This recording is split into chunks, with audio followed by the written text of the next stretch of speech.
Baba Saheb doctor Bhimrao Ambedkar ji का वो वक्तव्य उन्होंने उसमें जाहिर किया था, जिसमें अंबेडकर जी ने कहा है, माई ideal would be a society based on liberty, equality and fraternity. Equality, समानता, सारे राज्य एक समान, कोई ज्यादा नहीं कोई कम नहीं, किसको ज्यादा प्यार नहीं किसी को कम प्यार नहीं, सबको इक्वालिटी। अगर 1,17,00,000 घरों को आप सम्मिलित कर सके तो 3 साल से 6 लाख आदिवासी भाई बहनों का घर क्यों सम्मिलित नहीं कर पा रहे हैं? क्या दुविधा है? क्या गलत किया है उन्होंने?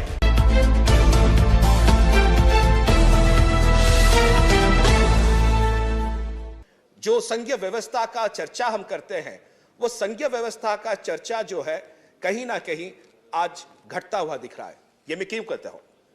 उसको शुरू करने से पहले माननीय राष्ट्रपति जी के अभिभाषण के पैराग्राफ नंबर 14 पे मैं आपका ध्यान आकर्षण करना चाहूंगा, जिसमें कि उन्होंने बताया था कि बाबा साहेब डॉक्टर भीमराव अंबेडकर जी का वो वक्तव्य उन्होंने उसमें जाहिर किया था, जिसमें अंबेडकर जी ने कहा है, माई ideal would be a society based on liberty, equality and fraternity. Equality, समानता, सारे राज्य एक समान, कोई ज्यादा नहीं कोई कम नहीं, किसको ज्यादा प्यार नहीं किसी को कम प्यार नहीं, सबको इक्वालिटी। ये बाबा साहेब भीमराव अंबेडकर की सोच का जो वर्णन राष्ट्रपति जी ने किया है अति सुंदर है। बट क्या यह वास्तविकता में हो रहा है? आज वास्तविकता में नहीं हो रहा है। यह वास्तविकता में क्यों नहीं हो रहा है, इसके बारे में मैं जिक्र करना चाहता हूं। माननीय अध्यक्ष जी, हमारे माननीय मुख्यमंत्री श्री नवीन पटनायक जी ने 2019 में, 2020 में, 2021 में 3 चिट्ठियां लिखते हैं वो केंद्र सरकार को और मांग करते हैं कि प्रधानमंत्री आवास योजना ग्रामीण में 6 लाख परिवार, 6 लाख घर जो कि ज्यादातर आदिवासी भाई बहनों का है, उनको प्रधानमंत्री आवास योजना ग्रामीण में सम्मिलित किया जाए। उसके लिए क्या करना पड़ेगा? केंद्र सरकार का एक आवास पोर्टल है मान्यवर, उस आवास पोर्टल को खोलना पड़ेगा। 3 साल से यह आवास पोर्टल खुल नहीं रहा है, यह खिड़की बंद है और यह खिड़की जो है खुलने का नाम नहीं ले रहा। मगर यह खिड़की किसके लिए खुलता है? यह खिड़की खुलती है उन राज्यों के लिए जिनको कि केंद्र सरकार शायद ज्यादा प्यार करते हैं। इस साल जनवरी 2022 में जब जनवरी 13 तारीख को यह खिड़की खुली, खिड़की किसके लिए खुली? ओडिशा राज्य जो 3 साल से मांग कर रहा है, हमारे माननीय मुख्यमंत्री श्री नवीन पटनायक जी 3 साल से मांग कर रहे हैं, उनके लिए नहीं खुला। खुला किसके लिए? कर्नाटक के लिए। अच्छी बात है, कर्नाटक के लोगों के लिए, उनके 25 लाख परिवारों के लिए यह खिड़की खुली, अच्छी बात है। मगर ओडिशा के 6 लाख आदिवासी भाई बहनों ने ऐसा क्या गुनाह किया है जिसकी वजह से 3 साल से उनके लिए खिड़की नहीं खुल रही है? यह वास्तविकता समझ में नहीं आ रहा। मान्यवर, पैराग्राफ 19 में माननीय राष्ट्रपति जी ने कहा है 1,17,00,000 प्रधानमंत्री आवास योजना के घर जो है वो सम्मिलित किए गए हैं, अप्रूव किए गए हैं। अगर 1,17,00,000 घरों को आप सम्मिलित कर सके तो 3 साल से 6 लाख आदिवासी भाई बहनों का घर क्यों सम्मिलित नहीं कर पा रहे हैं? क्या दुविधा है? क्या गलत किया है उन्होंने? अगर 25 लाख कर्नाटक के घर जुड़ सकते हैं जनवरी में, तो आज ये 6 लाख घर क्यों नहीं जुड़ पा रहे?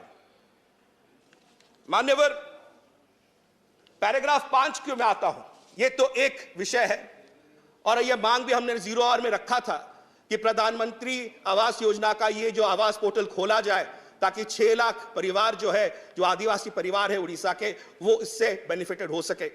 मैं आशा करता हूं कि अगर सरकार सुन रही है तो सरकार इस पे गौर करे।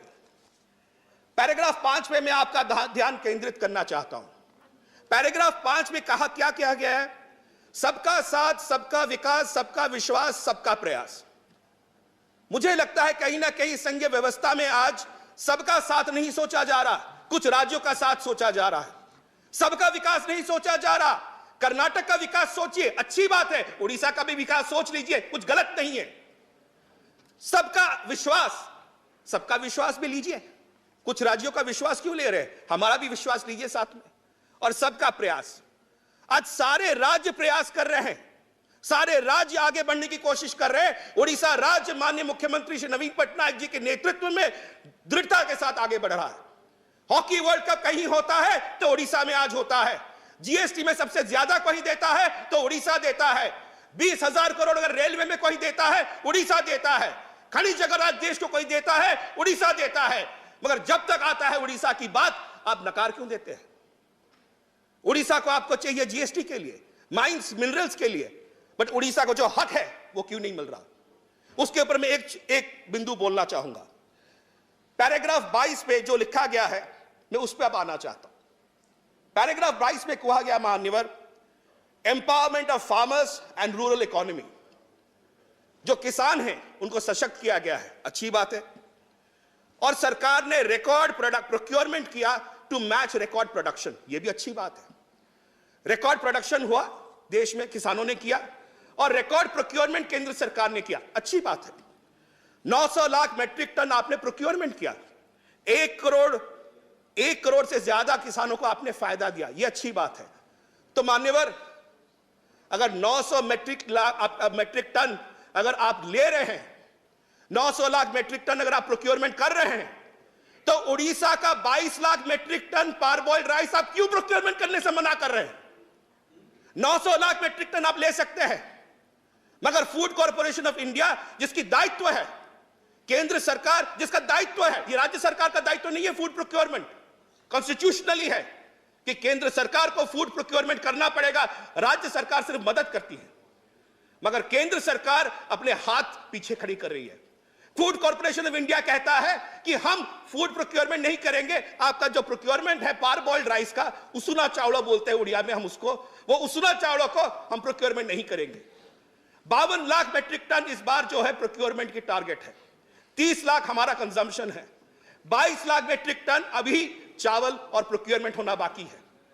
पिछले साल इस वक्त तक 4 लाख मेट्रिक टन प्रोक्योरमेंट हो चुका था, अभी केवल 12,000 मेट्रिक टन प्रोक्योरमेंट हुआ है। यह सोच क्यों? अगर सारे राज्य एक समान हैं, सारे विषय एक समान हैं, सारे लोग एक समान हैं, तो कर्नाटक की एक सोच, उड़ीसा के लिए एक सोच, 1 करोड़ किसानों के लिए एक सोच, उड़ीसा के किसानों के लिए अलग सोच, यह पातरंतर नीति क्यों है? मैं आखिर में एक ही चीज कहूंगा मान्यवर, मैं फिर वही बाबा साहेब की उस बात को दोहराऊंगा और फिर अपना वक्तव्य बंद करूंगा। My ideal would be a society based on liberty, equality and fraternity। अगर सच में विश्वास करते हैं हम, ये अभिभाषण के अगर एक सोच पर हम सच में विश्वास करते हैं, तो ये सोच हमको बताती है इक्वालिटी रहना चाहिए, समानता रहना चाहिए। केंद्र सरकार को सोचना पड़ेगा। फेडरलिज्म का शब्द मैं ढूंढ रहा था सर, मुझे फेडरलिज्म का शब्द कहीं दिखा नहीं, हो सकता है मेरी अज्ञानता हो, मुझे दिखा नहीं है।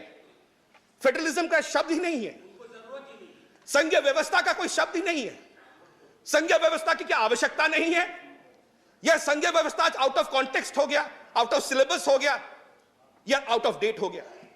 इसलिए मैं आखिर में आपको यही कहना चाहूंगा, यह विषय है, यह बहुत इंपॉर्टेंट विषय, सिर्फ उड़ीसा का विषय नहीं है, यह संघीय व्यवस्था पे आने वाले दिनों पे एक सवालिया चिन्ह पैदा करेगा।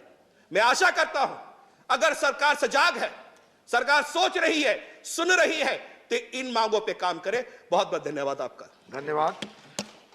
डॉक्टर के केशव राव जी। अगर आप चाहते हैं गरीब हर वंचित इंसान की आवाज आप तक पहुंचे तो हमारे चैनल को सब्सक्राइब करें और बेल आइकन का बटन दबाना ना भूलें। देखते रहिए बहुजन न्यूज।